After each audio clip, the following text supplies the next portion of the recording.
Ô, Sacani, vamos debater um pouquinho a questão do lítio, que foi um debate que ficou em aberto no último 20 contra 1.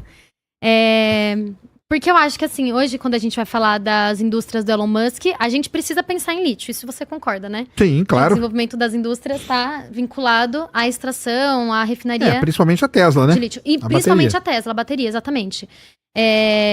E quando no debate do 20 contra 1... Vai lá, mas é porque mudou agora, né? Porque agora o papo mesmo é terras raras por causa da IA. Mas pode falar aí.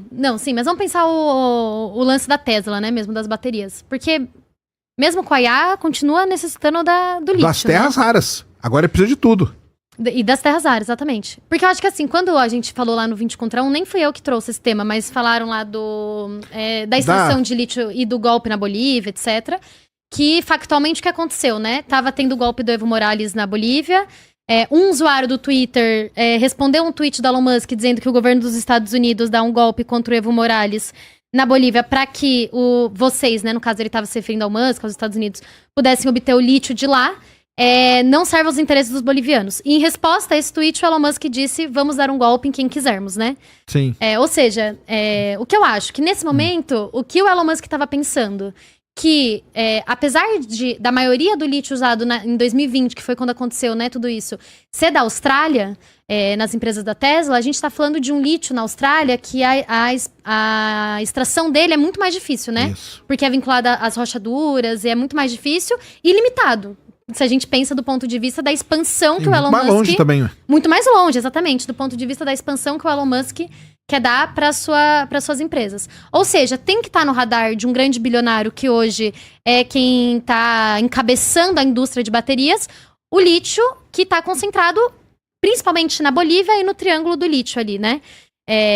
Chile, né? Tem muito Chile, também. exatamente. Ou seja, sim ou sim, o interesse político do Elon Musk naquele espaço é o futuro do que as baterias e, necessariamente, uma exploração do lítio naquele lugar, assim. Inclusive, hoje, o lítio da Tesla, ele vem já indiretamente da Bolívia, né? Porque ele tem aquela...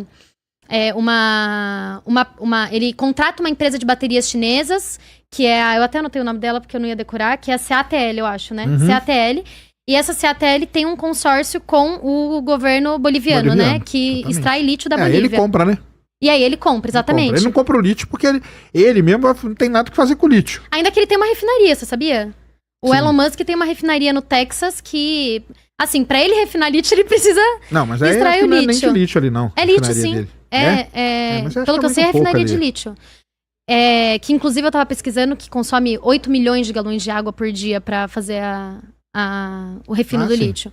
Mas ao mesmo tempo, assim, não existe, mesmo ele não sendo diretamente indo lá na Bolívia e extraindo, isso é o que ele faz diretamente, né? Porque pra a indústria dele funcionar, precisa. E por isso que tem esse nível de ingerência política daí, né? Mas essa questão possibilidade das de baterias, ingerência né? política. Então, mas aí, tudo bem. Tem que defender o Elon Musk, né, coitado? Não precisa de mim, não, mas vamos defender. Mas a gente vê isso, toda a TSL lá de Singapura, que produz a maior produtora de chip do mundo, ela também extrai terra rara no mundo inteiro e tá tudo bem, ué. Não, então, mas não tá tudo bem também. Não, eu falo assim, é que o tá debate tudo é bem Musk, na né, questão de que sim, ele precisa do lítio por causa das baterias da Tesla. E pra isso ele vai defender golpes pelo mundo, entendeu? Tipo assim, você entende ele tem que defender, não, mas aí ele é parte dessa ingerência imperialista mas que aí vai defender? Porque imagina que ele chega no Twitter e fala assim, não, nós vamos defender a Bolívia. O pessoal, você tá maluco, cara? Vai defender a Bolívia com o próprio governo americano ia partir pra cima dele, entendeu? Uhum. Se você... Então, quer dizer, porque ele tem muito problema com o governo americano, principalmente esse negócio de carro elétrico. Muito problema, entendeu? Tanto que a maior divergência dele com o Trump foi por causa de carro elétrico, entendeu? Porque ele assume ali, ele entra ali no governo americano pensando que a Tesla ia ter vários privilégios. E o governo americano depois não dá esse privilégio tanto pra ele, entendeu? É isso que deixa ele puto da vida.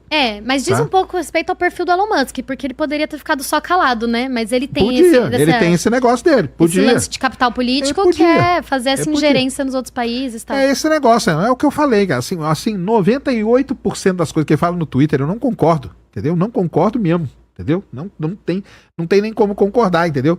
O que ele vai se meter na Bolívia? O que ele vai se meter na Tailândia cuidar dos meninos que estão lá dentro da caverna, entendeu? Deixa os caras. Mas é que ele precisa, né? Tipo assim, ele precisa falar por causa da questão do... Ah, não, no caso do lítio? No caso do lítio ele precisa. Sem lítio não tem bateria, entendeu?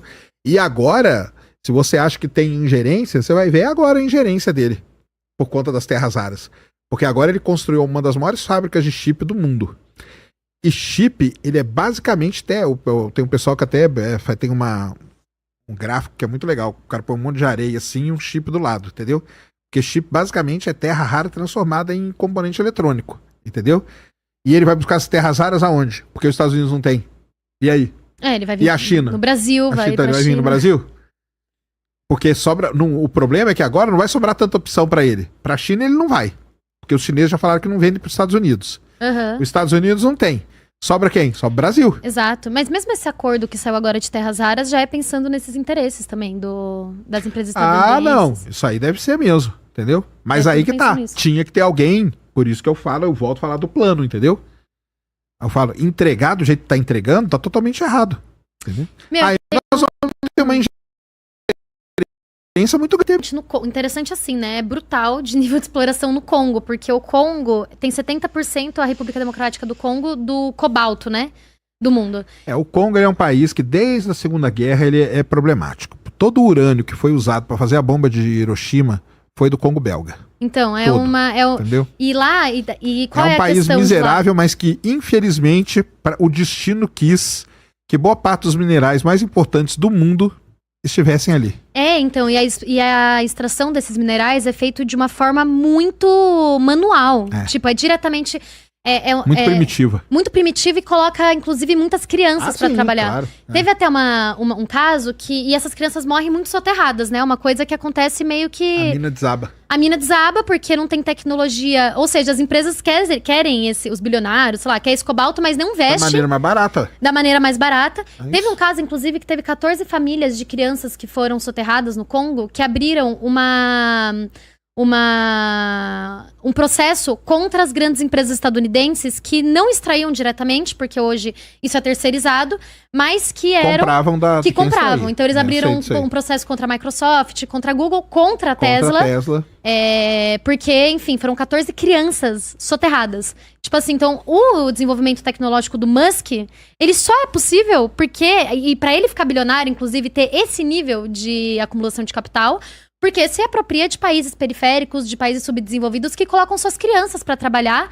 Mas não é ele diretamente, né? Então, mas você vê como... Não é ele diretamente, você disse que não é diretamente, mas pras famílias ficava muito claro como era, quem era o responsável. É porque o cara que tava ali... Mas aí que você tem que ver o seguinte, né? O cara que tava ali tomando conta que era de uma outra empresa... Ele falar, não, nós estamos fazendo isso aqui pro Elon Musk. Mas isso faz parte... Então, mas isso faz parte de como funciona o imperialismo. E não, que a parte, isso aí sim. Que pra não sujar as mãos do Elon Musk, etc., o que faz? Você vai dividindo. Você terceiriza, então não é ele que vai lá e extrai, mas ele só consegue, inclusive, ter esse nível de lucro. Bater no Paul, como chama lá? O Paul Tunney lá, o cara da Microsoft, teria que... Com certeza, também acho. Também, todos eles, entendeu? Todos eles, não, é assim que funciona. Disso aí. Exatamente, assim que funciona o capitalismo, é porque o debate é o Elon Musk, mas eu concordo. Sim, eu entendi. Funciona todos. É justamente porque só consegue enriquecer em cima desse nível de exploração nos países mais periféricos, que coloca as crianças para trabalhar em trabalho análogo à escravidão, etc. E que tem uma acumulação de capital e depois passa indiretamente para essas empresas. Eu não conheço, não. Mas eu posso te garantir que tem alguém no Congo levando vantagem disso aí. Ah, sim. Pode ter certeza nego absoluta, que tem pessoas ricas e que... Que lá deve ter alguém que tá levando vantagem em cima disso aí, porque... Tipo, o Congo, ele é entregue a outros países, não é de agora, é desde a década de 40. Entendeu? Tudo bem que ali era a Segunda Guerra Mundial, a Inglaterra invadiu lá, era deles. Isso é a história de como se constrói o capitalismo. Justamente, o Trotsky tem até uma visão, uma teoria que é do desenvolvimento desigual e combinado, né? Que é justamente que para que as grandes potências imperialistas cresçam, tem que ter esse desenvolvimento desigual nesses países periféricos. Mas aí seria qual a solução? Aí seria uma revolução geral. É exatamente isso, uma revolução mundial. Global, é isso que a gente defende. Você acha que acontece? Eu acho que acontece. Sério? Eu não acho, não. Eu acho que, na medida que os trabalhadores vão vendo que esse sistema não se sustenta... Porque, assim, pra gente pensar mesmo os Estados Unidos, não é que os Estados Unidos é uma potência hegemônica. Muito pelo contrário. Agora que a gente viu o genocídio em Gaza... na Palestina, um dos países que mais se movimentou, para além da Itália, né? Os portuários italianos, etc., foi o próprio Estados Unidos. A população estadunidense se levantava contra o genocídio dos Estados Unidos contra a Palestina. Tipo, tem um nível de solidariedade internacional que é o que é determinante para a Revolução Mundial, assim. Na Itália, os portuários não deixavam passar barcos israelenses e fizeram uma greve. Tipo assim, é o nível de solidariedade internacional que a gente viu com esse tema, né, da Palestina. Mesmo a questão do ICE nos Estados Unidos. Os estadunidenses, nos lugares em Minnesota, né, que era o lugar mais afetado, eles se organizavam para fazer uma corrente de solidariedade às pessoas que estavam refugiadas, né? Os migrantes refugiados. Tipo, as escolas funcionavam como lugares para distribuir comida, para avisar se estava vindo o agente do ICE, inclusive para se colocar à frente. Alguns morreram, né? O caso daquela professora era uma professora estadunidense que foi assassinada pelo ICE. Então, acho que esse nível de solidariedade que tem no mundo é o que, para mim, é a prova de que é possível, sim, uma revolução mundial. Eu não sei, não. E é o que os trabalhadores precisam, assim. Você acha, Júnior, que tem uma revolução mundial? Cara, posso ser sincero? Eu acho que, inclusive, se tiver uma revolução, não vai ser no Brasil, mas eu acho que a maioria das pessoas, elas pensam ainda que é melhor você melhorar o que você tem do que você começar uma coisa nova, entendeu?